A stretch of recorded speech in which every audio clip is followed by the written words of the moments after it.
Coucou tout le monde et bienvenue sur cette nouvelle vidéo. Je vous retrouve aujourd'hui pour discuter un petit peu de tous ces projets lecture que j'ai pour 2026. Je dis projet, mais il n'y a absolument rien de grandiose, c'est juste des choses que je veux accomplir niveau lecture pour cette année. Il y a des choses que je vais reprendre de l'année dernière, il y a des choses que j'aimerais inclure dans mes habitudes de lecture pour 2026.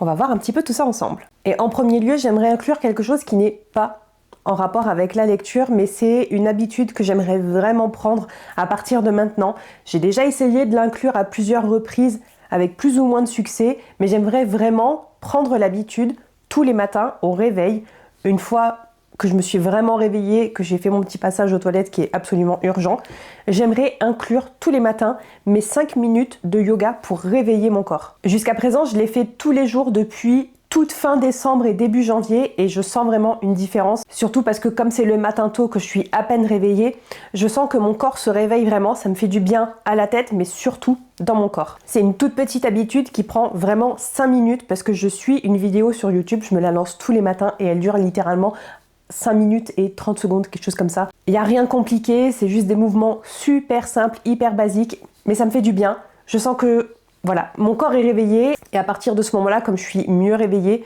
j'ai beaucoup plus de facilité à enchaîner avec ma petite demi-heure, 45 minutes, voire heure de lecture. Même si je travaille pas en ce moment, je m'impose quasiment tous les jours de me lever à 6h30. C'est extrêmement rare que je sois levée à 6h30, mais au moins mon réveil sonne et je me réveille et j'émerge. En général, je descends quand même une première fois faire un petit bonjour à Ruby, passer aux toilettes et ensuite je remonte. Je fais mes 5 minutes de yoga et je m'installe sur mon fauteuil pour lire. C'est un bon début de journée que j'aimerais vraiment inclure à toutes mes journées de 2026 et après. Donc voilà, c'est quelque chose que je voulais mentionner parce que je trouve que c'est quand même important, même si ça n'a pas de rapport avec la lecture, de juste être bien dans son corps dès le matin. Ça fait plaisir. Autrement, passons dans le vif du sujet et ses habitudes de lecture pour 2026. En 2026, j'aimerais idéalement poursuivre mes découvertes de séries et surtout en finir un maximum. Parce que je suis une professionnelle pour ce qui est de commencer des séries, lire des premiers tomes, voire même parfois lire le deuxième tome, mais surtout pour ne jamais les continuer. Et on l'a vu ensemble dans une vidéo qui est dédiée au tracker de séries. J'ai quasi 50 séries qui sont soit en cours, soit que j'aimerais commencer, que j'aimerais découvrir.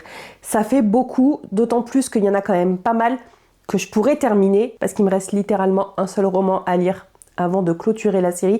Donc je pourrais en terminer pas mal et j'aimerais vraiment mettre le focus cette année dessus. Avancer un maximum de séries et en terminer surtout un maximum. Et j'aimerais aussi inclure ça dans des vlogs. J'ai pas encore décidé de si j'allais faire un vlog par mois ou un vlog tous les 2 mois en rapport avec les séries. Je pense que pour le moment on va plus tabler sur un vlog tous les 2 mois pour varier aussi un petit peu les thématiques. Mais idéalement, j'aimerais vous proposer un vlog à chaque fois pour terminer ou avancer dans des séries. Et même en découvrir, parce que très clairement, sur les quasi 50, je crois qu'au moment où je vous parle, j'en ai 49 qui sont enregistrés dans mon tracker Notion.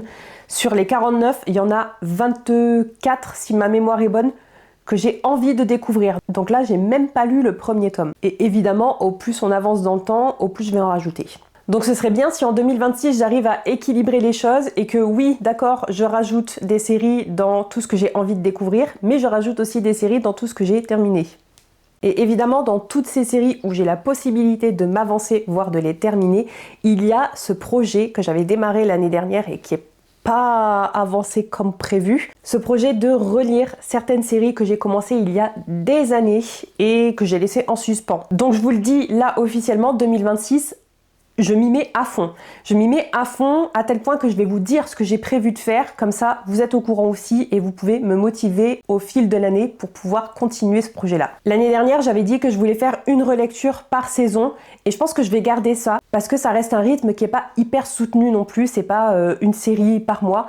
Je me laisse le temps et en général, comme c'est des trilogies, je peux lire un tome par mois, mais mine de rien, si je relis une trilogie par trimestre, ça veut dire qu'à la fin de l'année, j'aurai relu et terminé 4 séries, ce qui est plutôt cool. Donc ce qu'on va faire, c'est que pour le reste de l'hiver 2025-2026, je vais avancer et terminer la série des chroniques de l'érable et du cerisier de Camille Monceau.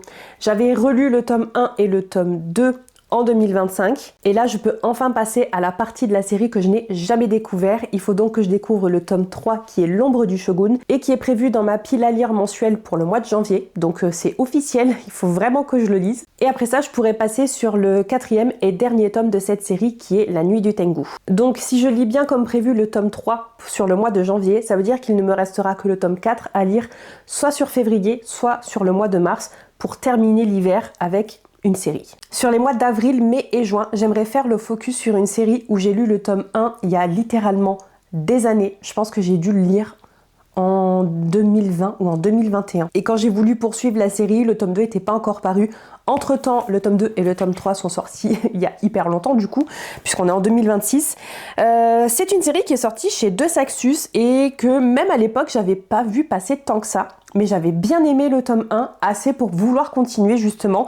C'est la série L'Ascension de Camelot de Kiersten White. Donc le tome 1, je vous mets la photo ici parce que je l'ai pas physiquement, mais je l'ai sur ma vieille Kindle. Et maintenant que je vous en parle, j'espère que j'ai toujours ma Kindle et que je pourrai le relire. Elle doit être encore dans un carton. Mais en version papier, entre-temps, donc je les ai achetés en occasion.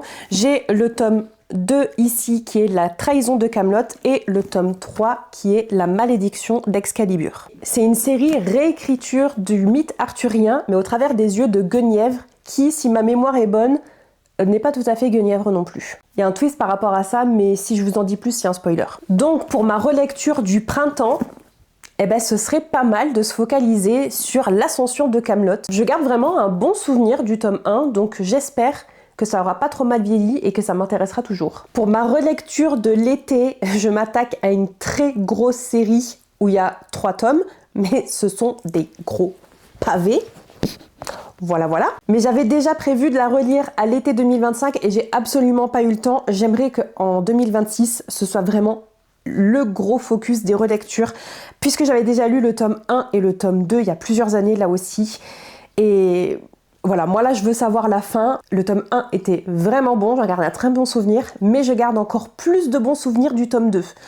Donc là, il faut vraiment que je me rattaque à ça, parce qu'il y a énormément de détails. On est sur un world building qui est vraiment dense, on est sur de la fantaisie orientale, puisque je parle évidemment de la série de S.A. Chakraborty avec le tome 1, La Cité de Laiton, que j'ai lu en mars 2022. Et j'avais lu aussi le tome 2, Le Royaume de Cuivre, que j'avais lu en août 2022. J'avais lu assez rapidement le tome 2, puisqu'il me semble que le tome 3, L'Empire d'Or, était prévu pour septembre ou octobre 2022, puis il avait été repoussé pour décembre, je crois, quelque chose comme ça. Bref, je me souviens que ça avait été repoussé et finalement je l'avais demandé à Noël et je l'avais pas eu, du coup je l'ai acheté après, je sais plus. Ça avait été une catastrophe pour moi de mettre la main sur ce tome 3 et finalement quand je l'ai eu, j'avais plus assez de souvenirs du tome 2 pour pouvoir enchaîner et du coup je l'ai jamais repris. Et entre temps j'ai aussi eu, je crois l'année dernière, ce recueil de nouvelles qui est Le Fleuve d'Argent avec des nouvelles qui se passent. Il me semble qu'il y en a une qui se passe avant le tome 1, il y en a plusieurs qui se passent entre le tome 1 et 2, et d'autres qui se passent encore entre le tome 2 et 3. Bref, il y a plein de nouvelles qui se passent au milieu de ces 3 tomes. Et donc j'aimerais relire le tome 1 et le tome 2 parce que j'ai vraiment pas assez de souvenirs. Forcément, je vous parle de quelque chose que j'ai lu en 2022, donc il y a presque 4 ans. J'ai pas assez de souvenirs. Il faut que je relise tout ça et j'aimerais inclure dans ma relecture forcément la découverte des nouvelles qui sont sorties entre-temps et évidemment arriver sur la suite et fin, l'Empire d'Or. J'ai énormément d'attentes pour cette relecture parce que comme je vous le disais, je garde un super bon souvenir de la Cité de Laiton et du Royaume de Cuivre et en même temps, j'ai quasiment tout oublié. Je me souviens juste que j'ai adoré cette lecture et que j'avais bouffé parce que malgré ce côté gros pavé, je me souviens que j'avais vraiment dévoré cette lecture. Après on a aussi pas mal de pages de glossaire. Là le tome 1 il fait quand même 626 pages. Ça se fait, ça se tente. Donc idéalement, en juillet je relis La Cité de Laiton. En août je relis Le Royaume de Cuivre. Et en septembre je découvre l'Empire d'Or. Et entre-temps, Le Fleuve d'Argent. C'est vraiment la série où j'ai le plus hâte de relire les tomes. Et il va nous rester les mois d'octobre, novembre et décembre qui sont des mois assez automnaux chez moi. Je vis dans le sud de la France, donc en décembre en général, même si c'est techniquement l'hiver, moi je suis pas encore trop dedans. Et surtout avec les mois d'octobre et novembre qui sont assez orientés autour d'Halloween et des lectures un peu horrifique. J'ai bien envie d'enfin relire La 9e maison de Leigh Bardugo parce que le tome 3, le tome final, a été annoncé pour sortir tout début septembre en anglais et je croise les doigts pour qu'on ait une sortie simultanée ou quasi simultanée de ce tome 3 en français. Moi, j'ai jamais lu le tome 2 en prévision justement d'attendre le tome 3 pour dévorer les tomes 2 et 3. Sauf que ça a mis tellement de temps qu'il faut vraiment que je relise le tome 1 qui était quand même pas mal introductif, assez dense, assez compliqué, faut le dire, pour pouvoir tout comprendre, tout saisir. Et il faut que je le relise. Là aussi, je crois bien que je l'ai lu en 2022 d'ailleurs. Oui, c'est ça, je vous confirme, je l'ai lu à cheval sur octobre et novembre 2022. Donc voilà, ça tombe très bien de se prévoir une relecture pour octobre, novembre et décembre 2026. Donc octobre, je relis La 9e maison parce que c'est impératif. Je me souviens de pas grand chose à part que c'était compliqué et que c'était assez terrifiant parfois. En novembre, je découvre enfin le tome 2 qui s'intitule Jusqu'en enfer et que j'ai volontairement jamais lu puisque j'attendais l'annonce du tome 3. Et en décembre, eh bien écoutez, s'il est enfin sorti, je lirai le tome 3, le tome final de cette série. Et normalement, si je me trompe pas, j'aurai terminé toutes les relectures que je veux faire sur toutes les séries que j'ai déjà commencées et où une relecture s'impose. Donc, projet relecture 2026 lancé, en cours, c'est officiel et vous êtes au courant. Hiver 2026, donc celui qui est en cours, je termine les chroniques de l'érable et du cerisier. Printemps 2026, ce sera le tour de l'ascension de Camelot de Kirsten White. Été 2026, Daevabad de S.L. Chakraborty. Et automne 2026, dernier trimestre de l'année, ce sera le tour de La 9e maison. Une autre habitude que je veux garder pour 2026, c'est quelque chose où je me suis vraiment lancée en 2025 et j'ai adoré. Je suis super contente d'avoir quasiment tout lu, mais j'aimerais poursuivre ma lecture des choix du Reese's Book Club pour 2026. En 2025, je crois que j'ai lu 10 titres sur les 11 qui ont été choisis, puisqu'au mois d'octobre, il n'y avait pas eu de choix, mais il me semble bien que je les ai tous lus. Là aussi, je vais aller vérifier directement. Je me souviens déjà qu'en janvier, c'était Three Lives of Kate Kay que j'ai lu. En février, c'était Isola, je l'ai lu. En mars, c'était Broken Country, je l'ai lu. En avril, c'était All That Life Can Afford, je l'ai lu aussi. Le mois de mai, j'ai fait l'impasse dessus parce que c'était le nouveau Emily Henry et moi je veux les lire en français parce que je commence à avoir une collection d'Emily Henry en français et je veux poursuivre. Donc on croise les doigts pour que ça sorte en 2026, j'aimerais beaucoup le lire. Celui-là, donc, j'ai fait l'impasse. Le mois de juin, c'était The Phoenix Pencil Company, qui est l'une de mes meilleures lectures de 2025. C'est exactement pour ça que je veux poursuivre ma découverte des choix du Reese's Book Club, parce que sur la majorité que j'ai lu, ça a été de très très bonnes lectures, et je veux poursuivre. Bref, en juillet, c'était Spectacular Things que j'ai lu. Août, c'était Once Upon a Time in Dollywood. J'ai fait l'impasse parce que à ce moment-là, j'avais pas le temps de le lire. Je l'avais quand même mis sur ma wishlist, sur ma Kobo pour pouvoir l'acheter et je l'ai jamais fait. Et voilà, on est en janvier, je l'ai toujours pas lu et je vous avoue que je reviendrai pas dessus parce que je préfère poursuivre la découverte des lectures qui sont choisies au fur et à mesure. Et en plus, comme c'est une romance, c'est vraiment quelque chose qui de base ne m'intéresse pas. Donc j'ai fait l'impasse dessus. Et c'est pas grave. Le choix de septembre, c'était To the Moon and Back. J'ai commencé à le lire au mois de décembre et puis je l'ai laissé de côté. Ensuite, comme je vous ai dit, octobre, il n'y en a pas eu. Novembre, c'était Wild Dark Shore que j'ai lu et que j'ai vraiment adoré. Et enfin, décembre, c'était The Heir Apparent de Rebecca Hermitage que j'ai laissé de côté parce qu'il était à presque 19 € en e-book et je me suis dit qu'à ce prix-là, je préférais avoir le livre en papier. Et voilà, j'avais pas envie de mettre autant d'argent dans un e-book, donc je l'ai laissé de côté. Et comme de toute façon, j'avais pas le temps de le lire, aucun regret.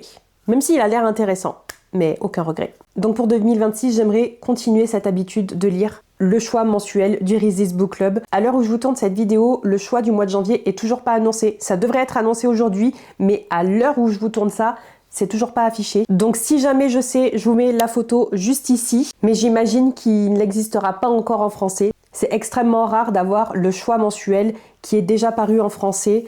En général, en plus, ça reste des sorties du mois, voire du jour où c'est annoncé. Donc voilà, j'imagine qu'il y a très peu de chances qu'il existe en français. On croise les doigts quand même. Une autre bonne habitude que j'aimerais vraiment ancrer en 2026, je vous en ai déjà parlé, mais j'ai pas réussi à tenir ma parole. Chaque année, je lis les lauréats et une partie de la sélection du prix Babelio. Et chaque année, je vous dis qu'il y a énormément de titres qui m'intéressent, qui me donnent envie de les découvrir, et j'essaye de rester raisonnable dans ces découvertes, dans ces lectures. Et chaque année, c'est la débandade. Je suis toujours en train de lire la sélection imaginaire de 2025. On est passé pourtant en 2026, mais je suis toujours en train de la lire pour vous proposer un vlog détaillé. Et j'aimerais en 2026 vraiment me tenir à cette idée d'être raisonnable dans mes choix de lecture pour ce challenge-là. Parce que au plus je mets de livres dans ma pile à lire pour ces vidéos que je vous propose, au plus j'ai de lectures à faire et au moins j'ai de temps pour les livres que j'ai vraiment envie de lire qui sont dans ma palle depuis un moment. Mais en même temps, ce que je vous propose dans les vidéos, c'est aussi des lectures que j'ai envie de lire, forcément. Mais voilà, en 2026, j'aimerais beaucoup être plus raisonnable dans mes choix de lecture pour des vlogs, pour des challenges, et que j'arrête aussi de me mettre autant la pression. Je vous dis ça, pour l'instant, c'est pas encore lancé. La raison en 2026, elle n'a pas encore pointé le bout de son nez. Et j'aimerais aussi, mais c'est pareil, ça va être très compliqué, d'acheter moins de livres. Et surtout, ceux que j'achète, de les lire plus rapidement que ce que je fais en ce moment. Parce que là aussi, il y a toujours plein de sorties qui m'intéressent. J'essaye plus ou moins d'être raisonnable, ça reste compliqué. Il y a quand même beaucoup de livres qui m'intéressent que je n'achète pas. Mais il faut aussi arrêter de se voiler la face. Il y a aussi beaucoup de livres que j'achète et que j'ai toujours pas lus. Il n'y a rien qu'à voir tous les achats que j'ai faits sur 2025. Si on fait le compte, je pense que j'ai pas lu la moitié de ce que j'ai acheté. Je pense même que j'ai pas lu un tiers de ce que j'ai acheté. Et faut arrêter ça. Faut arrêter ça. Si j'ai pas le temps de les lire, il faut que j'ai pas le temps de les acheter aussi. Mais en tout cas, il faudrait que je sois bien plus raisonnable dans mes achats aussi. Je crois bien que j'ai fait le tour de tout ce que je voulais vous dire aujourd'hui, de toutes ces bonnes habitudes que j'aimerais ancrer pour 2026.